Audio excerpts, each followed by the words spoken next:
Pero muy buenas tardes para todas aquellas personas que generalmente nos escuchen a través de nuestro canal personal de YouTube o de nuestro canal personal de Facebook, con el propósito de seguir nuestras reflexiones o nuestras disertaciones, por cierto, pequeñas disertaciones o pequeñas reflexiones sobre los grandes acontecimientos del país o del mundo cuando las circunstancias lo ameriten. En el caso muy particular de esta tarde me quiero referir al hecho de que la crisis de la justicia colombiana ha comenzado a hacer verdaderamente metástasis en todo el cuerpo social, como quiera que llegamos a un punto en donde prácticamente no es posible tener alguna certeza o por lo menos alguna probabilidad de certeza con respecto a las sentencias que eventualmente profieran las altas cortes sobre temas que ya están debidamente legislados o debidamente constitucionalizados. En este momento quisiera referirme a la crisis de la justicia como a una enfermedad que padecemos los colombianos desde hace muchísimo tiempo, pero me limitaré exclusivamente a recordar la manera como el expresidente Alfonso López Miquelsen en el año de 1976 proponía la convocatoria de una pequeña asamblea constituyente con el propósito de reformar el tema de la justicia en un momento en donde no estaban aguzados los problemas que actualmente tiene la justicia, muchísimo menos no estaban todavía en el escenario los problemas que con respecto a la justicia colombiana surgieron con posterioridad a la promulgación de la Constitución de 1991. Pero esta tarde me quiero referir en particular al hecho de que la Corte Suprema de Justicia en Colombia ha dictado una decisión, un auto por medio del cual niega la nulidad que habían solicitado los defensores del expresidente Álvaro Uribe Vélez con respecto al proceso que se lleva a cabo en contra suya por la supuesta comisión del delito de fraude procesal y de manipulación de testigos. Naturalmente que no faltará quien diga o quien opine que estos argumentos solamente se nos ocurren en cuanto que el presidente Uribe Vélez está de por medio, cuando la verdad es que para cualquier observador desprevenido que conozca medianamente los principios fundamentales sobre los cuales descansa el derecho, salta a la vista que la Corte Suprema de Justicia decidió sobre esa petición previa con un aparente desconocimiento de esos principios fundamentales que, entre otras cosas, están debidamente contemplados, debidamente consagrados en la Constitución Política de Colombia. En primer lugar, me quiero referir al hecho de que en Colombia se hubiese promulgado el acto legislativo número 1 del año 2018, más o menos el 16 o el 17 de enero de aquel año, y la ley es lo suficientemente clara, la Constitución es lo suficientemente clara en cuanto que los actos legislativos comienzan a regir a partir de su promulgación, razón por la cual salta a la vista, aparece de bulto, que el acto legislativo número 1 del año 2018, que creó la doble instancia para los aforados constitucionales, rigió a partir del 18, del 19 o del 20 de enero del año 2018, y que a partir de ese momento la Corte Suprema de Justicia quedó obligada a brindarle a la totalidad de los aforados constitucionales, es decir, a todas aquellas personas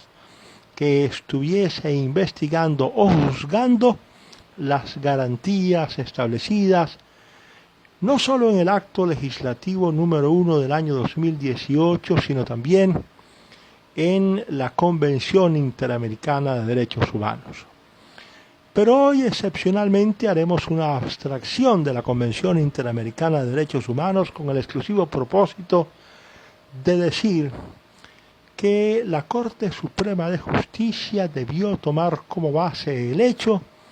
de que el acto legislativo número 1 del año 2018 entró a regir a partir de su promulgación. Y es a partir de ese momento cuando la Corte quedó obligada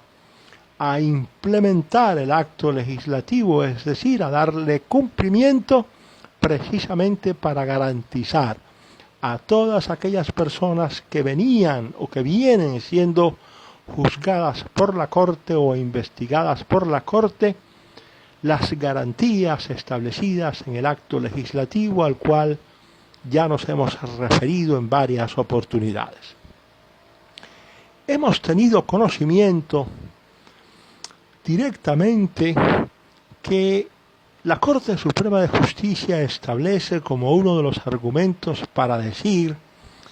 que la Sala de Casación Penal, después del mes de enero del año 2018, tenía competencia para investigar al presidente Uribe o a cualquier otro colombiano que gozase del fuero constitucional, por decirlo de esa manera,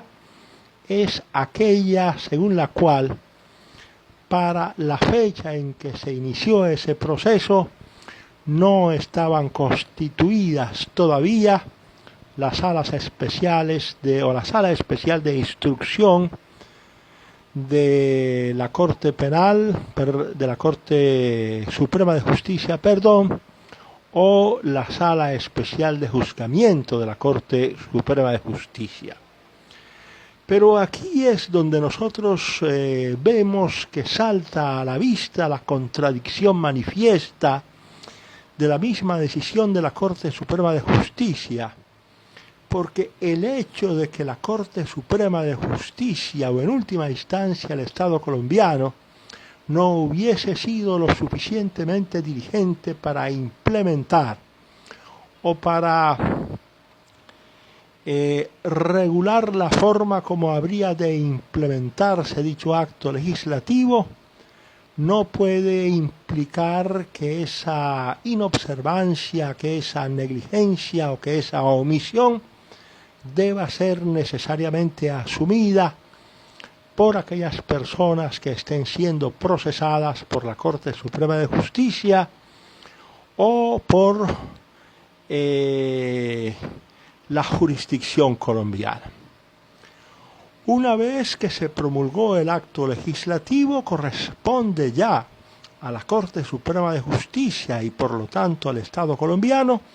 poner a disposición de los procesados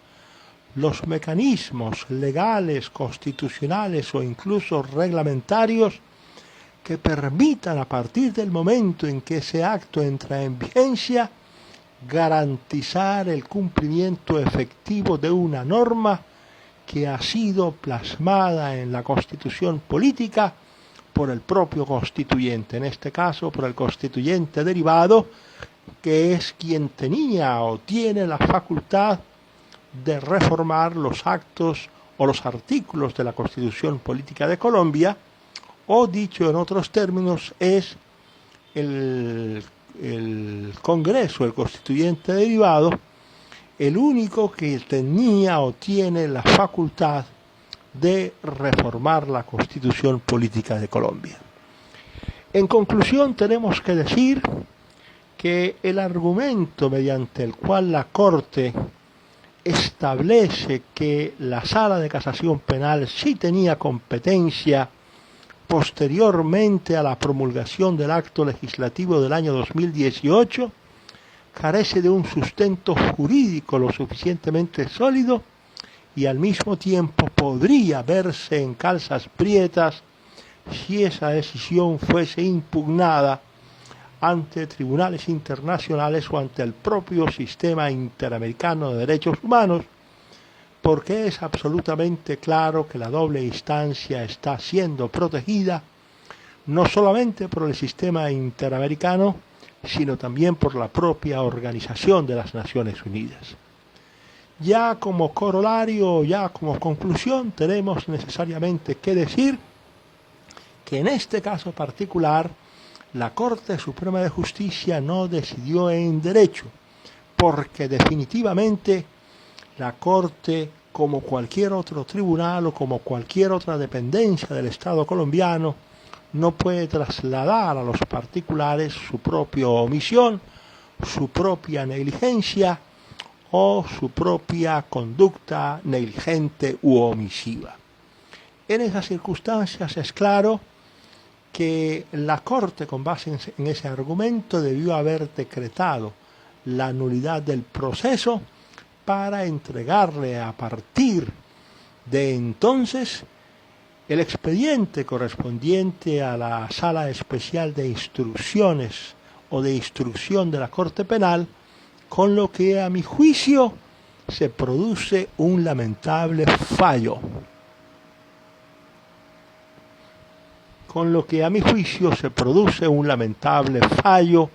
En la decisión de la Corte Suprema de Justicia.